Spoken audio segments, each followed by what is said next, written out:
Buenas tardes, mi nombre es Jonathan Alejandro Chitia Gordillo y hoy vamos a explorar los fundamentos de la programación. Para entender los fundamentos de programación, primero tenemos que ir desde el principio. La computadora. ¿Qué es una computadora? Es una máquina que tiene entrada y salida de datos. Por entrada podemos decir como el teclado, donde podemos ingresar caracteres a la computadora. Y como salida tenemos la pantalla o también puede ser un dispositivo de audio como unos altavoces. La computadora está compuesta de diferentes componentes y esta ayuda a entretener, a ayudar al hombre en diferentes tareas y a trabajar. Bueno, vamos a explorar sus componentes. Estos se dividen en dos partes, el hardware y el software.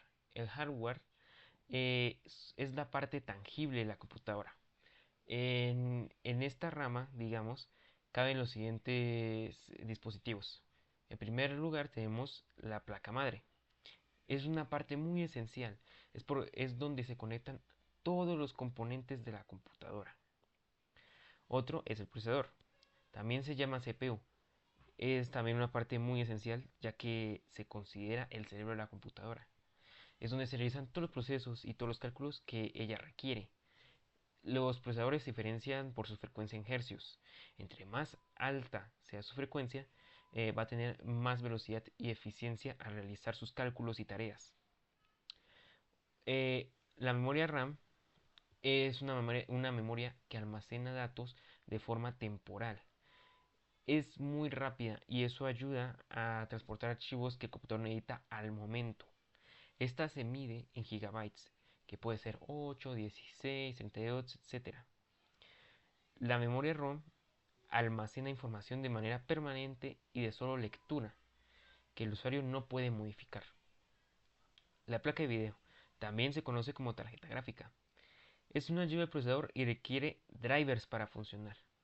Es como una configuración para que la computadora pueda usar la tarjeta gráfica de forma correcta. El usuario la puede usar para modificar la imagen mostrada en el monitor o ayuda para el procesador. La placa de sonido es un dispositivo conectado a la placa madre que permite a la computadora reproducir y recibir sonidos. Se clasifica en canales como estéreo, cuadrafónico o MIDI. El dispositivo de almacenamiento secundario. Este guarda datos del usuario hasta que los elimine. Puede ser como un disco duro o uno externo. Ahora venimos con la otra rama, el software. Hay dos tipos del sistema que puede ser todas las cosas preinstaladas en la computadora, como el sistema operativo o algunos drivers. Y la otra es de aplicación. Son programas instalados por el propio usuario que sirven como entretenimiento o para trabajar. Y esto no tiene nada que ver con el funcionamiento del equipo. También tenemos una diferencia, es entre la computadora y el sistema informático. Un sistema informático es el que abarca dispositivos con hardware y software. Esto puede abarcar como teclados, ratones, monitores, impresoras y sistemas de almacenamiento. Y la gran diferencia entre la computadora es que la computadora está dentro de eso, porque tiene hardware y software.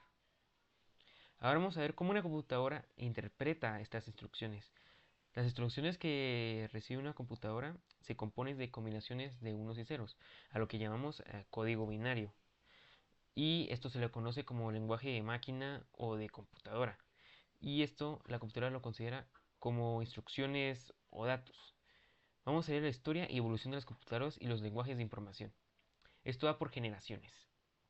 La primera, que va de 1940 a 1956, abarca tubos de vacío, código de máquina, bombillas para mostrar información. eh, bueno, ahora la segunda. Esta abarca de 1956 a 1963.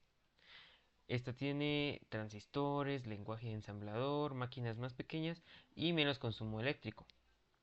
La tercera generación, que va de 1964 a 1971, tiene los circuitos integrados, primeros lenguajes de programación, computadoras más pequeñas y eficientes. La cuarta, que va de 1971 a 1888, tiene procesadores y computadoras personales. Son unas computadoras que cualquier persona puede tener. También son llamadas PC. La quinta, que se puede considerar la última, sería de 1991 hasta la actualidad. Tiene chips de alta velocidad, computadores portátiles, como los celulares, los portátiles y las tabletas. Acá hay unas generaciones extra, que sería la sexta, que sería de inteligencia artificial, computadoras más pequeñas y versátiles con arquitecturas combinadas. La séptima, que son redes inalámbricas como el Wi-Fi y el Bluetooth. La octava, ordenadores cuánticos y ya. Ahora vamos a ver la necesidad de crear nuevos lenguajes de programación. Esta necesidad nace por la portabilidad, la eficiencia y el cambio. Por parte de la portabilidad, se necesita tener un lenguaje que sea portable, ya que uno necesita tener ese programa en varios dispositivos a la vez. Eso y la portabilidad es que sea muy diverso en el desarrollo de nuevos lenguajes. También la eficiencia. Cada vez que se va evolucionando los lenguajes de programación necesitan ser aún más eficientes y tienen que ser mucho más rápidos. Y la funcionalidad. Estos lenguajes cada vez traen más y innovadoras funciones y esto tiene que ir en constante mejora. Y por último, el cambio. Esto se ve reflejado en muchas cosas. Sabemos que todas las cosas están sujetas al cambio y los lenguajes de programación tienen que adaptarse a estos cambios tecnológicos, lo cual los impulsa a ser más novedosos y a ver muchos más. Ahora vamos a hablar de la clasificación de los lenguajes de programación. Tenemos tres clasificaciones: de bajo nivel, de medio nivel y de alto nivel. A ver, los lenguajes de bajo nivel dependen de la máquina en su totalidad. Este tipo de lenguaje se hace más como de la misma computadora. Estos son diseñados para la propia computadora, lo cual los hace muy rápidos y muy simples. Unos ejemplos puede ser el lenguaje de máquina, que sería el 0, el 1, y el lenguaje de ensamblador. Ahora los lenguajes de medio nivel. Son lenguajes que combinan características de bajo y de alto nivel. Llamémoslo de alto nivel. Eh, Este tipo de lenguaje tiene acceso a la memoria y el hardware. Eh, Estos normalmente se utilizan para desarrollar drivers o controladores como las impresoras o tarjetas gráficas. Ahora los lenguajes de alto nivel. Estos lenguajes se acercan mucho a nuestro lenguaje y son muy independientes a las computadoras. Este tipo de lenguaje trata de olvidarse del funcionamiento interno de la máquina y solo necesitan un traductor que lo convierta al de la computadora. Esto se llama compilador. Ahora vamos a hablar sobre los lenguajes compilados versus los lenguajes interpretados. Los compilados son directamente convertidos a código de la computadora y por esta razón son más eficientes y rápidos. Le dan más libertad al programador con aspectos de hardware y gestión del procesador. Estos necesitan una comparación manual y el programa necesita, cada vez que uno quiera cambiarse, necesita recompilar de nuevo el código, lo cual lo hace muy tardado y un poco tedioso. Ahora los interpretados. Estos son muy especiales, ya que a diferencia de ellos, se ejecutan línea por línea. Y esto lo hace mucho más fácil de modificar, ya que solo si necesita cambiar algo en el código, simplemente se va a esa línea y cambia. Y, y los ejemplos más comunes serían Python, PHP, Ruby y JavaScript. Ahora vamos a hablar de Python. Este es un lenguaje de alto nivel de programación interpretado. Y su objetivo es ser lo más legible con su código. Es dinámico y de código abierto. Se caracteriza por tener una comunidad gigante de programadores y su fácil aprendizaje de uso. Y ya, ahora vamos a pasar con mi compañero. Paradigma de programación. Tipo de paradigma de programación. Paradigma imperativo, paradigma funcional, paradigma declarativo, paradigma reactivo, paradigma de programación orientada a objetos. Paradigma estructurado. Las características se basan en instrucciones y funciones. Utiliza 3 estructuras de control secuencia, selección e interacción. Evita el uso de transferencia incondicional, que es COTO. Facilita la creación de programas de código sensible. Permite reutilizar componentes. Las ventajas son los programas que son fáciles de entender, los programas que tienen una estructura clara, es más fácil de detectar y corregir errores, el costo de mantenimiento es más reducido y los programas son más rápidos de crear. Paradigma orientado en objetos, concepto de clave OPO. Objetos, clases, atributos y propiedades y métodos. Características de la OPO, que son escapulación, herencia y polimorfismo. Ventajas de la OPO, que son reutilización de código, mantenimiento más fácil, modulación y facilita el trabajo en equipo. Los lenguajes de programación que soporta la OPO hasta acá arriba. Paradigma funcional, que las características son funciones, datos, estado, bucle, eficacia, exigibilidad y prueba.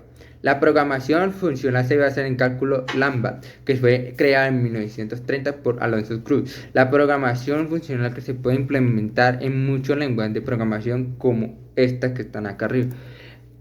Ventajas y desventajas de la paradigma de programación. Las desventajas son resolución de programas de creatividad, automatización, desarrollo de nuevas herramientas, alta demanda laboral y de remuneración, desarrollo de habilidades cognitivas, flexible en términos de horario y proyectos, enriquece la comprensión de la tecnología. Desventajas que son complejidad, aprendizaje constante, frustración, dificultad para encontrar errores, el riesgo de errores críticos, pueden ser secundarias y a veces pueden ser solitarias. ¿Qué o cuáles que soportan amplio? En detalle son orientación de objetos, en programación preventiva, programación funcional, interpretado, tipizado, dinámico y multiplataforma. ¿Qué es un programa o qué hace un programador? ¿Qué es un programa? Sí, un programa de datos crear instrucciones y también llamar código de una computadora, entender, ejecutar, realizar una tarea específica. ¿Como cuál es? Definición, lenguaje y programación, proceso. ¿Qué hace un programador? Crear aplicaciones, sistemas, sitios web y otros programas informáticos. Por ejemplo, desarrollo de software, análisis de diseño, depuración, mantenimiento y optimización. Diferencia entre modificar y programar. Modificar implica escribir código en lenguaje y programación específico para instrucciones a la computadora. Programación es un proceso más amplio, incluye la modificación, pero también implicación de diseño y la resolución del problema, la prueba y el mantenimiento de un programa. Habilidades importantes para un buen programador. Habilidades técnicas, resolución del problema de pensamiento lógico, capacidad de abstracción, conocimiento de lenguajes de programación, conocimiento de bases de datos, conocimiento de datos, conocimiento de herramientas de desarrollo, pruebas de depuración, desarrollo de software y aplicaciones y seguridad informática. Habilidades blandas, modificación efectiva, trabajo en equipo, pertenencia y paciencia, curiosidad y autoaprendizaje, atención al detalle, adaptación al cambio, pensamiento crítico. Ejemplo, aplicaciones REACH hechas con Python, que son ciencia de datos y aprendizaje automático, desarrollo web, automatización y scripting, ingeniería y construcción, robótica, inteligencia artificial, desarrollo de videojuegos, desarrollo de aplicaciones móviles y otro más. Ejemplos de empresas que usan Python, que son Google, Instagram y Microsoft. Y hay una que es Freon Khan, que indica que Python se usa en la mayoría de los sectores de la industria.